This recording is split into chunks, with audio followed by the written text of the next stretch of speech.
अस्सलाम वालेकुम दोस्तों, मैं थोड़ा भरा मियाँ मोहम्मद अफसल भट्टू तो तुसीं वेखदे पे हो डिजिटल किसान पाकिस्तान। जिस तरीके किसान वीर भरावां नूं पता है भी अपने को दो पंप आए ने जनाब अलकरम वालियां दे सबमर्सीबल। एक है BLDC 2 प्लेटां ते चलदा है ते ਇਹ ਵੀ ਹੈਗਾ ਜੀ ਵਾਪੜਾ ਵਾਲਾ। ਇਹ ਵਾਪੜਾ ਤੇ ਵੀ ਚੱਲ ਸਕਦਾ ਹੈ ਤੇ ਸੋਲਰ ਪਲੇਟਾਂ ਤੇ ਵੀ ਚੱਲ ਸਕਦਾ ਹੈ। ਤੇ ਸਾਡੇ ਨਾਲ ਜਨਾਬ ਮਿਸਤਰੀ ਸਾਹਿਬ ਹੈਗੇ ਨੇ ਮੌਜੂਦ, ਗੁਲਾਮ ਰਸੂਲ ਸਾਹਿਬ। ਉਹਨਾਂ ਕੋਲ ਪੁੱਛਨੇ ਆ ਵੀ ਬੋਰ ਤੇ ਕਿੰਨਾ ਖਰਚਾ ਆਵੇਗਾ, ਕਿਹੜਾ ਮਾਲ ਪਾਉਣਾ ਪਵੇਗਾ, ਮਟੀਰੀਅਲ ਕਿਹੜਾ ਹੋਵੇਗਾ, ਉਹ पूरा जनाब हिसाब किताब मिस्त्री साहब तो पूछने हैं जी। अस्सलाम वालेकुम। वालेकुम सलाम। क्या हाल है गुलाम रसूल? तबीयत ठीक है? गुलाम रसूल साहब दोनों पंप ਤੁਹਾਨੂੰ ਪਸੰਦ ਆ ਗਏ? ਹਾਂਜੀ ਹਾਂਜੀ ਬਿਲਕੁਲ। ਕਈ ਦੋਸਤ ਐਸੇ ਨੇ ਜਿਹੜੇ ਪੁੱਛਦੇ ਹੈਗੇ ਨੇ ਵੀ ਸਾਡਾ ਬੋਰ ਤੇ ਕਿੰਨਾ ਖਰਚਾ ਆਵੇਗਾ। ਤੇ ਕਿਸੇ ਜਗ੍ਹਾ ਤੇ 40 ਫੁੱਟ ਪਾਣੀ ਹੁੰਦਾ ਹੈ, ਕਿਸੇ ਜਗ੍ਹਾ ਤੇ 100 ਫੁੱਟ, ਕਿਸੇ ਜਗ੍ਹਾ ਤੇ 200 ਫੁੱਟ ਤੇ ਕਿਸੇ ਜਗ੍ਹਾ ਤੇ 300 ਫੁੱਟ। ਜਿਸ ਤਰੀਕੇ ਅਲਕਰਮ ਵਾਲਿਆਂ ਨੇ ਜਨਾਬ ਇਹ ਪੰਪ ਭੇਜੇ ਨੇ, ਜਿਸ ਤਰੀਕੇ ਅਲਕਰਮ ਵਾਲਿਆਂ ਦਾ ਦਾਅਵਾ ਹੈ ਵੀ ਸਾਡੇ ਜਿਹੜੇ ਪੰਪ ਹੈਗੇ ਨੇ ਇਹ 300 ਫੁੱਟ ਤੋਂ ਵੀ ਪਾਣੀ ਚੁੱਕਣਗੇ। ਇਹ ਮੈਨੂੰ ਦੱਸੋ ਵੀ ਆਪਣੇ ਇਲਾਕੇ ਦਾ ਵਾਟਰ ਲੈਵਲ ਕਿੰਨਾ ਹੈ ਤੇ ਕਿਤਨਾ ਆਪਣਾ ਬੋਰ ਤੇ ਖਰਚਾ ਆਵੇਗਾ, ਕਿਹੜੀ ਕਿਹੜੀ ਚੀਜ਼ ਆਪਾਂ ਨੂੰ ਪਾਉਣੀ ਪਵੇਗੀ? ਜੀ ਜੀ ਇਹ ਜੀ ਆਪਣਾ ਬੋਰ ਹੋਵੇਗਾ ਇੱਥੇ ਜੀ ਵਾਟਰ ਲੈਵਲ ਹੈ 30 ਫੁੱਟਾਂ ਤੇ। ਬੋਰ ਆਪਣਾ ਕਮੋ ਪੇਸ਼ੀ ਇੱਥੇ ਜੀ 80 ਤੋਂ 90 ਫੁੱਟ ਬੋਰ ਹੁੰਦਾ ਹੈ ਜੀ। 80 90 ਫੁੱਟ ਬੋਰ ਆਪਾਂ ਨੂੰ ਕਰਨਾ ਪਵੇਗਾ। ਹਾਂਜੀ ਹਾਂਜੀ ਉਹਦੇ ਚ ਮਾਲ ਬੋਰ ਹੋਵੇਗਾ ਜੀ 4 ਇੰਚੀ ਬੋਰ ਹੋਵੇਗਾ, 3 ਦਾ ਮਾਲ ਪਵੇਗਾ ਜੀ। 3 ਦੇ ਮਾਲ ਦੇ ਵਿੱਚ ਇਹ ਜੀ ਆਪਣਾ ਜਾਵੇਗਾ 50 ਫੁੱਟਾਂ ਤੇ ਜੀ।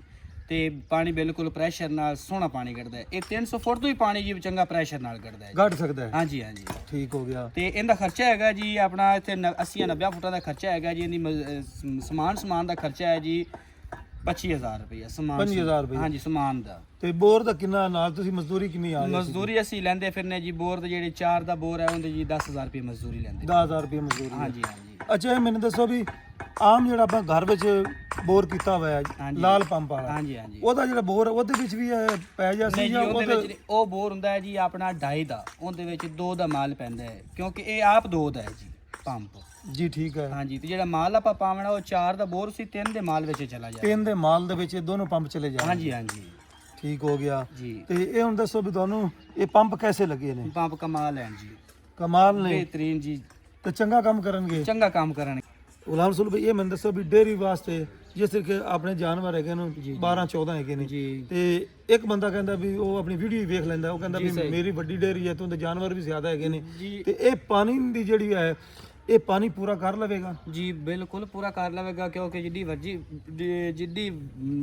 ਹੈ ਨਾ ਡੈਰੀ ਜੀ, ਇਹਦੇ ਚਲਾਈ ਜੋ ਤੇ ਪਾਣੀ ਪਵਾਈ ਬਿਹਤਰੀਨ ਹੈ ਜੀ। ਇਹ ਮਤਲਬ ਵਾਧੂ ਹੈ? ਵਾਧੂ ਹੈ ਪਾਣੀ। ਇਹ ਜੀ ਆਪਣਾ ਜਿਹੜਾ ਇਹ ਪੰਪ ਹੈ ਨਾ ਜੀ, ਇਹ ਹੈਗਾ ਜੀ ਆਪਣਾ ਡੈਰੀ ਵਾਸਤੇ ਵੀ ਹੈ, ਕੋ 2-4 ਕਨਾਲੀ ਜ਼ਮੀਨ ਹੈ ਉਹਦੇ ਵਾਸਤੇ ਵੀ ਹੈ ਜੀ। ਅੱਛਾ ਵੀ ਮਤਲਬ 2-4 ਕਨਾਲਾਂ ਨੂੰ ਕਵਰ ਕਰ ਸਕਦਾ? ਕਵਰ ਕਰ ਸਕਦਾ ਅਗਰ ਤੁਹਾਡਾ ਛੋਟਾ ਜਿਹਾ ਬਾਗ ਹੀ ਲੱਗਾ ਹੋਇਆ? ਹਾਂਜੀ ਲੱਗਾ ਹੈ ਜੀ। ਠੀਕ ਹੋ ਗਿਆ। ਤੇ ਇਹ ਜਿਹੜਾ ਹੈਗਾ ਇਹ ਘਰੇਲੂ ਹੈ ਜੀ। ਇਹ ਘਰੇਲੂ ਹੈ? ਹਾਂਜੀ। ਇਹ BLDC ਹੈ, ਇਹ 2 ਪਲੇਟਾਂ ਤੇ ਚੱਲਦਾ ਹੈ ਜੀ। ਅੱਛਾ ਅੱਛਾ ਜੀ ਜੀ। ਇਹਦਾ ਮਤਲਬ ਇਹ ਪਲੇਟਾਂ ਤੇ ਚੱਲਦਾ ਹੈ ਤੇ ਇਹ ਜਿਹੜਾ ਇਹ ਵੀ ਚੱਲ ਸਕਦਾ? ਹਾਂਜੀ ਇਹ ਵੀ ਪਲੇਟਾਂ ਤੇ ਚੱਲ ਸਕਦਾ। ਇਨਵਰਟਰ ਲੱਗਿਆ ਹੋਵੇ ਤੇ ਵਾਪੜਾ ਦੇ ਵੀ ਚੱਲੇਗਾ? ਵਾਪੜਾ ਦੇ ਵੀ ਚੱਲੇਗਾ। ਹਾਂਜੀ ਹਾਂਜੀ। ਤੇ ਤੁਸੀਂ ਇਹਨਾਂ ਪੰਪਾਂ ਦੇ ਮੁਤਮਿਨ ਹੈ? ਮੁਤਮਿਨ ਹੈ ਜੀ, ਮੁਤਮਿਨ। ਤੇ ਠੀਕ ਹੋ ਗਿਆ ਜੀ। ਉਹ ਇਹਨਾਂ ਦੇ ਇਨਵਰਟਰ ਪਏ ਨੇ, ਉਹਨਾਂ ਨੂੰ ਤੁਸੀਂ ਨਜ਼ਰ ਮਾਰ ਲਓ ਵੀ ਕੰਮ ਦੇ ਜਾਵਣਗੇ, ਹਰ ਚੀਜ਼ ਚੈੱਕ ਕਰ ਲਓ। ਜਦੋਂ ਫਿਰ ਆਪਾਂ ਦੀ ਫਿਟਿੰਗ ਕਰਾਂਗੇ ਇਨਸ਼ਾਅੱਲਾ ਤਾਲਾ ਤੇ ਸਾਰੇ ਦੋਸਤ ਜਨਾਬ ਇਹਦਾ ਪ੍ਰੈਸ਼ਰ ਵੇਖਣਗੇ। ਉਮੀਦ ਹੈ ਜੀ ਇਹਦਾ ਜੀ ਇਨਵਰਟਰ ਹੈ। ਹਾਂ। ਤੇ ਜਦੋਂ ਕੋਈ ਮੋਟਰ ਨੂੰ ਪਾਣੀ 'ਚ ਮਸਲਾ ਬਣਦਾ ਹੈ, ਕੋਈ ਸ਼ਾਰਟ ਦਾ ਕੋਈ ਇਸ਼ੂ ਆਉਂਦਾ ਹੈ ਜਾਂ ਕੋਈ ਪਾਣੀ 'ਚ ਬਾਹਰ ਆਉਂਦੀ ਮੋਟਰ, ਕੋਈ ਵੀ ਇਸ਼ੂ ਬਣਦਾ ਹੈ ਕੰਟਰੋਲ ਕਰ ਜਾਂਦਾ। ਅੱਛਾ ਜੀ ਜੀ ਮਾਸ਼ਾਅੱਲਾ, ਵੈਰੀ ਗੁੱਡ ਮਾਸ਼ਾਅੱਲਾ। ਤੁਹਾਨੂੰ ਤਾਂ ਕਾਫੀ ਜਾਣਕਾਰੀ ਹੈ ਕਿਉਂਕਿ ਤੁਹਾਡਾ ਫਿਰ ਕੰਮ ਹੈ ਨਾ ਫੀਲਡ ਦੀ ਹੈ ਬੋਰਾਂ ਵਾਲੀ। ਗੁਲਾਮ ਰਸੂਲ ਭਾਈ ਇਹ ਮੈਨੂੰ ਦੱਸੋ ਵੀ ਤੁਸੀਂ ਜਿਹੜੇ ਨੇ ਇਹ ਘਰ ਜਿਹੜਾ ਲਾਲ ਪੰਪ ਹੈ ਉਸ ਤੋਂ ਲੈ ਕੇ ਤੇ ਟਿਊਬਲਾਂ ਦੇ ਕਿੰਨੇ ਇੰਚੀ ਤੱਕ ਕਰਦੇ ਨੇ ਬੋਰ? 6 ਇੰਚੀ ਤੱਕ ਜੀ। 6 ਇੰਚੀ ਤੱਕ ਤੁਹਾਡੇ ਕੋਲ ਸਮਾਨ ਹੈ? 20 ਇੰਚੀ ਤੋਂ ਲੈ ਤੇ ਜੀ ਤੇ 6 ਇੰਚੀ ਦਾ ਪਾਈਪ ਦੇ ਸਕਦੇ ਜੀ, ਪ੍ਰੈਸ਼ਰ ਨਾਲ ਦੇ ਸਕਦੇ ਨੇ। ਬਹੁਤ ਮਿਹਰਬਾਨੀ ਜੀ। ਇਹ ਮੈਨੂੰ ਦੱਸੋ ਵੀ ਕਿੰਨੇ ਟਾਈਮ ਵਿੱਚ ਆਪਣਾ ਮੁਕੰਮਲ ਹੋ ਜਾਵੇਗਾ ਬੋਰ? ਇਹ ਬੋਰ ਆਪਣਾ 1 ਦਿਨ ਵਿੱਚ ਮੁਕੰਮਲ ਹੋ ਜਾਏਗਾ। 1 ਦਿਨ ਵਿੱਚ ਮੁਕੰਮਲ ਹੋ ਜਾਵੇਗਾ। ਠੀਕ ਹੋ ਗਿਆ ਜੀ।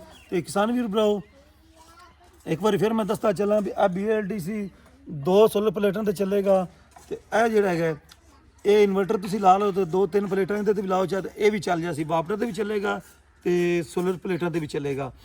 ਕਈ ਦੋਸਤਾਂ ਦਾ ਸਵਾਲ ਹੋਵੇਗਾ ਵੀ ਤੁਸੀਂ ਜਨਾਬ ਕਿੱਥੋਂ ਮੰਗਾਇਆ ਹੈ, ਤਾਂ ਮੈਂ ਉਹਨਾਂ ਨੂੰ ਦੱਸਦਾ ਚੱਲਾਂ ਵੀ ਅਲਕਰਮ ਵਾਲੇ ਦੋਸਤ ਹੈਗੇ ਨੇ ਤੇ ਉਹਨਾਂ ਦਾ ਸਕਰੀਨ ਤੇ ਨੰਬਰ ਚੱਲਦਾ ਪਿਆ, ਉਹਨਾਂ ਨਾਲ ਤੁਸੀਂ ਰਾਬਤਾ ਕਰ ਸਕਦੇ ਹੋ। ਉਹਨਾਂ ਕੋਲ ਜਨਾਬ ਇਸ ਤਰ੍ਹਾਂ ਦੇ ਹਰ ਕਿਸਮ ਦੇ ਪੰਪ ਮੌਜੂਦ ਹੈਗੇ ਨੇ ਜੀ। ਤੇ ਇਹ ਸਮਾਨ ਵੇਖ ਲਓ, ਇਹ ਕੰਮ ਦੇ ਜੀ ਅਸੀਂ ਆਪਾਂ ਨੂੰ? ਹਾਂਜੀ ਹਾਂਜੀ ਇਹ ਫਿਟਿੰਗ ਦਾ ਸਮਾਨ ਹੈ ਇਹਦਾ। ਕੋਈ ਕਮੀ ਪੇਸ਼ੀ ਤੇ ਨਹੀਂ? ਨਹੀਂ ਕੋਈ ਕਮੀ ਪੇਸ਼ੀ ਨਹੀਂ। ਇਹ ਨਾ ਹੋਵੇ ਨਾ ਕੱਲ ਨੂੰ ਆਖੋ ਤੁਸੀਂ ਟੇਪ ਲਾਇਆ ਹੋ ਜਾਂ ਕਾਬਲੇ ਲਾਇਆ? ਨਹੀਂ ਬਿਲਕੁਲ ਇਹਦੀ ਫਿਟਿੰਗ ਦਾ ਸਮਾਨ ਮੁਕੰਮਲ ਹੈ। ਮੁਕੰਮਲ ਹੈ ਜੀ ਜੀ। ਠੀਕ ਹੋ ਗਿਆ ਜੀ। ਤੇ ਕਿਸਾਨ ਵੀਰ ਭਰਾਓ ਜਦੋਂ ਜਨਾਬ ਪੰਪ ਚੱਲੇਗਾ ਅਸਾਂ ਇਨਸ਼ਾਅੱਲਾ ਤਾਲਾ ਤੁਹਾਨੂੰ ਜਨਾਬ ਵੀਡੀਓ ਬਣਾ ਕੇ ਵਿਖਾਵਾਂਗੇ ਤੇ ਪਾਣੀ ਦਾ ਪ੍ਰੈਸ਼ਰ ਵੀ ਵਿਖਾਵਾਂਗੇ। ਤੇ ਆਪਣਾ ਖਿਆਲ ਰੱਖੋ ਤੇ ਸਾਨੂੰ ਦਿਓ ਇਜਾਜ਼ਤ। ਤੁਹਾਡਾ ਭਰਾ ਮੀਆਂ ਮੁਹੰਮਦ ਅਫਜ਼ਲ ਬੱਟੂ। ਅੱਲਾ ਹਾਫਿਜ਼। ਪਾਕਿਸਤਾਨ ਜ਼ਿੰਦਾਬਾਦ। ਜ਼ਿੰਦਾਬਾਦ।